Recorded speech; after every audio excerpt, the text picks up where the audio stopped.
Dans la crise diplomatique entre la France et l'Algérie. Ce lundi, Alger annonce dans un communiqué refuser une liste de noms d'une soixantaine d'Algériens expulsés que la France lui a soumise il y a quelques jours.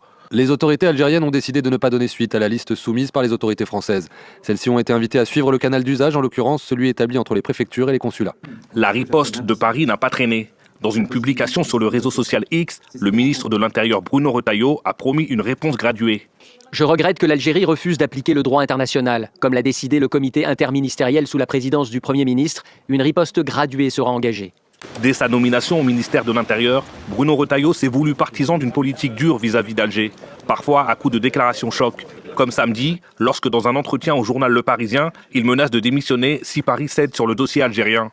Fin février, c'est le Premier ministre François Bayrou qui menace de dénoncer l'accord de 1968 dans un délai de 6 semaines si l'Algérie ne reprenait pas ses ressortissants en situation irrégulière. Depuis plusieurs mois, les relations entre la France et l'Algérie ne cessent de se dégrader.